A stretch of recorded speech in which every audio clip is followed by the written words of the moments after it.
Bonsoir à tous les enfants. L'histoire de ce soir que je vais te raconter s'intitule « Le secret des cloches de Pâques ». Cette histoire, écrite et réalisée par le monde des enfants, va bientôt débuter. Mais avant de poursuivre, j'ai quelques petites questions pour toi. T'es-tu brossé les dents? As-tu enfilé ton pyjama? As-tu fait un gros câlin à tes parents? Donc, à présent, je t'invite à rejoindre ton lit, à attraper ton doudou, à le serrer fort, à fermer tes petits yeux et te laisser bercer par le son de ma voix.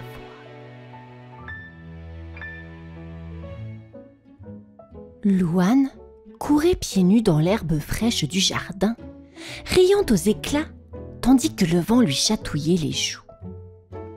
Le soleil du printemps caressait la pelouse, faisant briller les premières pâquerettes qui pointaient timidement le bout de leurs pétales. Son petit frère, Roméo, tentait de l'attraper en tendant ses bras potelés, mais elle était bien trop rapide pour lui. « Louane, attends !» protesta-t-il en soufflant. Elle s'arrêta net, son regard attiré par un éclat doré près du vieux pommier. Un tintement cristallin résonna doucement dans l'air, aussi léger qu'un souffle de brise. « Tu as entendu ?» murmura-t-elle, intriguée. Roméo hocha la tête, ses grands yeux ronds emplis de curiosité. Ils s'approchèrent prudemment, l'herbe chatouillant leurs mollets, et découvrirent une petite cloche posée au pied de l'arbre. Elle était magnifique, toute dorée, avec des motifs gravés en arabesque sur son métal brillant.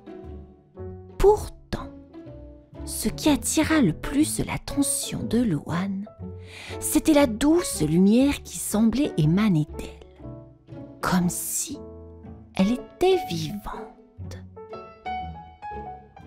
Soudain, la cloche vibra légèrement et un son cristallin s'échappa d'elle. « Enfin, vous m'avez trouvé !» s'exclama une voix douce et chantante. Louane et Roméo sursautèrent. « Qui parle ?» balbutia Roméo. « C'est moi, voyons !» répondit la cloche d'un ton enjoué. « Je suis une cloche de Pâques et j'ai une histoire merveilleuse à vous raconter. » Louane échangea un regard émerveillé avec son frère. Oh, une cloche qui parle! Était-ce un rêve ou un vrai miracle de Pâques? Louane et Roméo fixaient la cloche dorée avec des yeux ronds. Le jardin semblait s'être figé autour d'eux, comme si le temps retenait son souffle pour écouter ce qui allait suivre. Une douce brise fit danser les branches du vieux pommier et un parfum de fleurs écloses flotta dans l'air. Tu es une vraie cloche de Pâques !» oh s'exclama Louane, la voix remplie d'émerveillement. « Évidemment !» répondit la cloche d'un ton malicieux. « Chaque année, nous nous réveillons d'un long sommeil et nous envolons dans le ciel pour apporter la joie aux enfants. » Roméo fronça les sourcils, sceptique. « Mais les cloches ne volent pas normalement. » Un tintement cristallin résonna, comme un rire léger. « C'est ce que les grandes personnes croient, mais elles ne voient pas la magie qui nous anime, » expliqua la cloche. « Regardez !» Soudain, une lumière dorée jaillit d'elle et se répandit autour d'eux. Le jardin s'effaça, remplacée par une vision extraordinaire.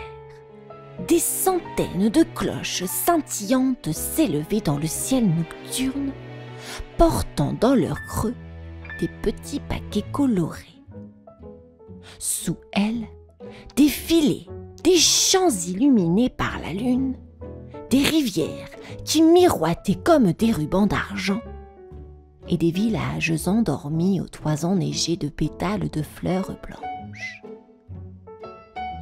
Louane porta une main à sa bouche, émerveillée. « Oh, c'est magnifique !»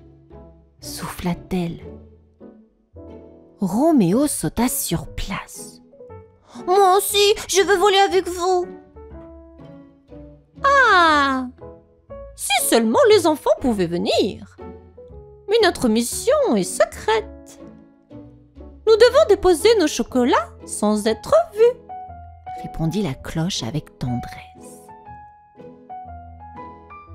Louane sentit son cœur battre plus fort.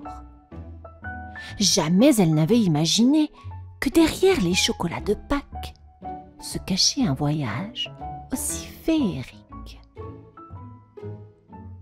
Louane était fascinée. Jamais elle n'aurait imaginé que les cloches de Pâques puissent vivre une telle aventure.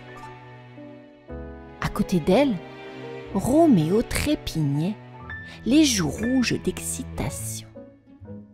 Pourtant, une question trottait dans la tête de la fillette. « Mais pourquoi ce sont des cloches qui apportent les chocolats ?» demanda-t-elle en fronçant les sourcils. La cloche dorée vibra légèrement, comme si elle souriait. « Ah, ça, c'est une vieille histoire. Une histoire que peu d'enfants connaissent vraiment, » répondit-elle d'un ton mystérieux.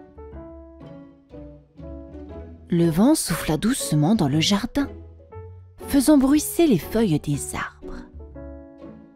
Luna et Roméo s'assirent sur l'herbe, captivés.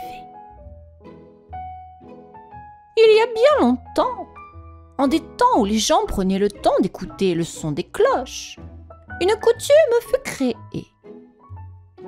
Pendant la semaine qui précède Pâques, elle cessait de sonner pour marquer un moment de recueillement. On disait qu'elle partait en voyage, mais personne ne savait vraiment où. Louane ouvrit grand les yeux. « Et elles allaient où ?»« À Rome !» répondit la cloche avec fierté. « C'est là-bas qu'elle se reposait avant de revenir, chargée de surprises pour les enfants. » Roméo frissonna. « Et les œufs en chocolat, ils viennent d'où ?» La cloche eut un tintement malicieux. « Autrefois, on décorait de vrais œufs pour fêter le retour du printemps. Mais un jour, un pâtissier eut une idée. Pourquoi ne pas les faire en chocolat? C'est ainsi que naquit la tradition des œufs de Pâques. » Louane posa une main sur son cœur, émue. « Oh, c'est encore plus magique que je ne l'imaginais !» Elle regarda le ciel, comme si elle espérait apercevoir une cloche s'envoler. À présent, elle comprenait que Pâques était bien plus qu'une simple chasse aux œufs. C'était une histoire précieuse, transmise à travers le temps. Louane et Roméo étaient encore émerveillés par l'histoire de la cloche. Le jardin leur semblait différent maintenant, comme rempli d'une magie invisible. La brise du soir faisait danser les herbes hautes et le ciel se teintait d'orange et de rose, comme une immense toile peinte par le soleil couchant. Soudain, la cloche dorée émit un tintement nerveux. « Oh non! Oh là là là là! C'est un vrai problème !» Louane fronça les sourcils.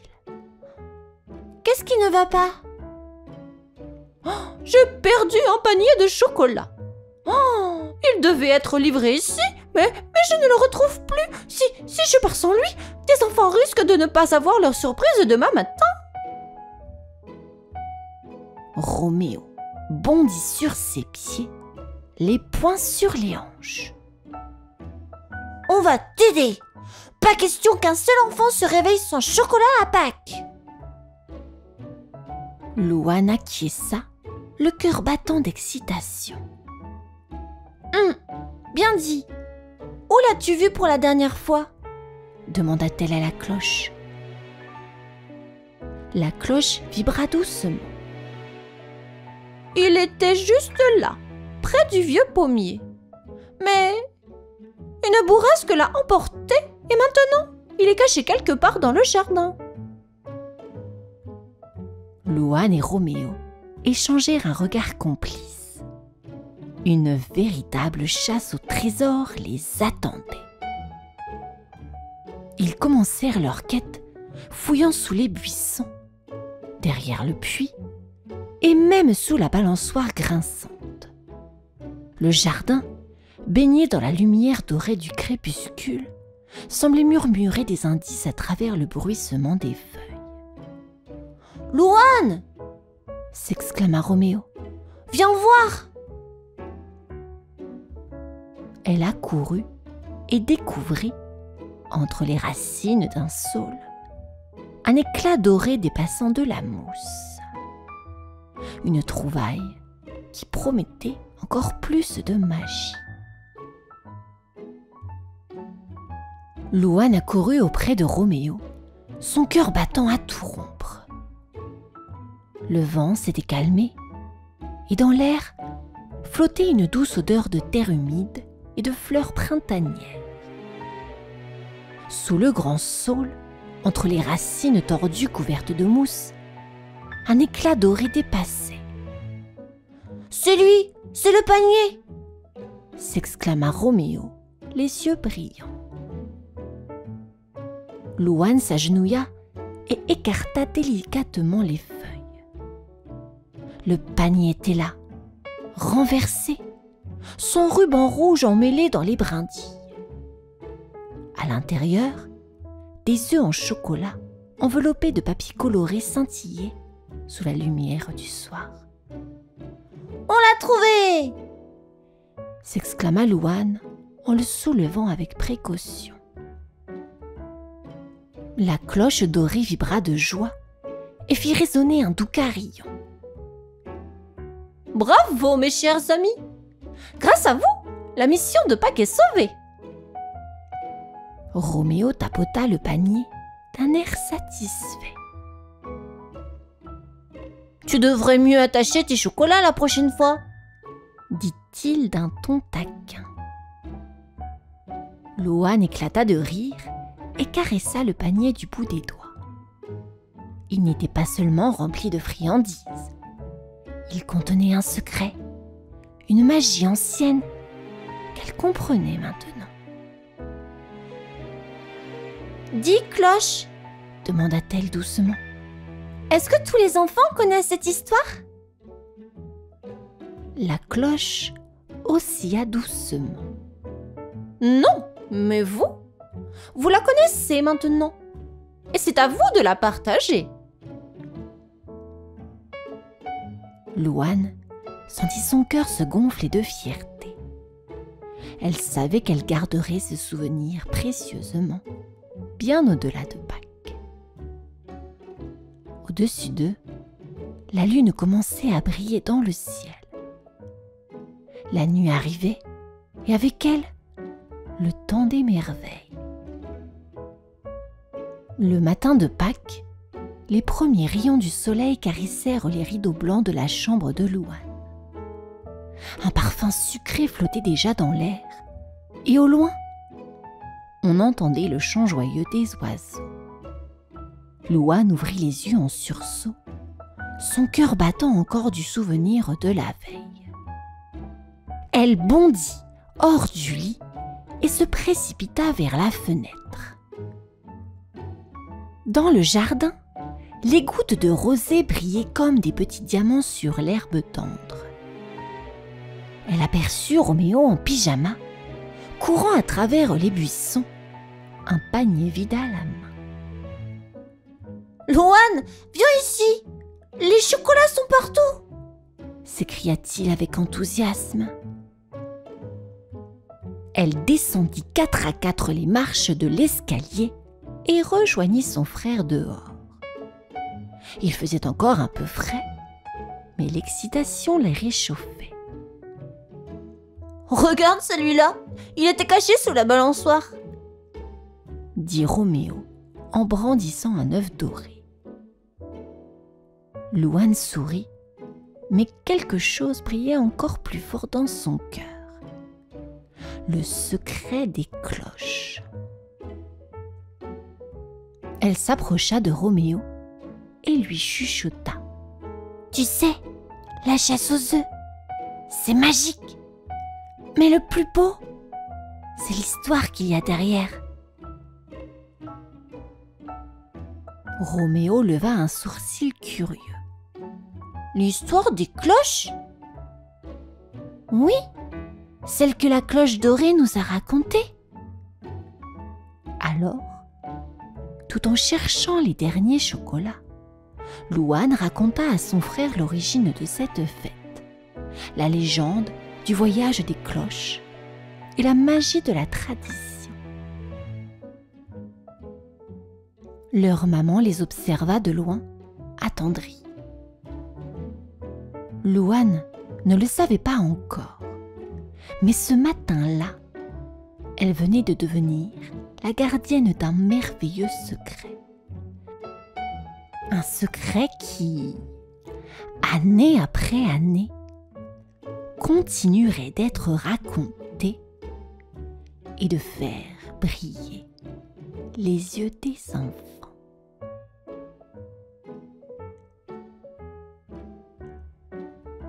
Fin de cette histoire, les enfants. Il est l'heure de se coucher à présent. Je vous souhaite une bonne nuit et vous dis à demain. Au revoir.